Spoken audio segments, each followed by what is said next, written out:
সকালবেলায় ঘুম থেকে উঠেই বেরিয়ে পড়লাম কাজে। তো তোমরা ভাবছো আজকে হেঁটে হেঁটে যাচ্ছি কেন? আজকে আমার এমটিটাতে তেল নেই, তাই কিছুটা আসার পর দেখি মিস্ত্রি আমার জন্য ওয়েট করছে। তো ফটাস করে মিস্ত্রি গাড়িতে চেপে বেরিয়ে পড়লাম কাজের রওনায়। ফাইনালি চলে এলাম কাজের সাইড। তারপর তাড়াতাড়ি ড্রেস চেঞ্জ করে লেগে গেলাম বালি ফেলতে, মশলা মাখানোর জন্য। তো ফাইনালি বালি ফেলা কমপ্লিট। এদিকে আমি সিমেন্টের বস্তাটা খুলে নিয়েছিলাম মশলা মাখানোর জন্য। তো ফাইনালি লেগে গেলাম মশলা মাখাতে। তো মশলা মাখানো কমপ্লিট। তারপর এদিকে দেখি কারেন্ট নেই। তো কারেন্ট না থাকায় আমি ঘোলা ভেজাতে লেগে গেলাম।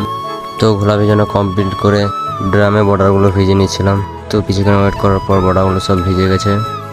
বর্ডারগুলো পানি থেকে তোলার পর আমি ফিটিং করতে লেগে গেলাম। তো ফাইনালি কারেন্ট চলে এসছে।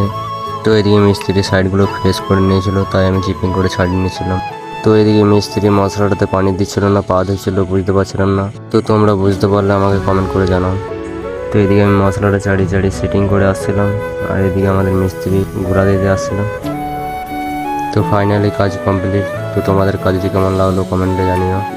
তারপরে হাত পা ধুয়ে বেরিয়ে পড়লাম ঘর যাওয়ার উদ্দেশ্যে। তো বাজারের কাছকে আসার পর মিস্ত্রি বললো আমার মেয়ের জন্য একটা ব্যাগ নিতে হবে। তো ফাইনালি চলে এলাম ব্যাগের দোকানকে। এই দোকানটাতে ভালো ভালো ব্যাগ ছিল, কিন্তু দামটা অনেক বেশি বলছিল, তাই অন্য একটা দোকানকে চলে এলাম। তো কিভাবে দাম দর করতে হয় আমার কাছে শিখে না। 20 টাকা, লালটা 80 টাকা। 80 টাকা দিচ্ছে এটা না, 100 তা ওখানে দাম করি ভালো ব্যাগ 100 টাকা দিয়ে দিন। পড়ে গেছে।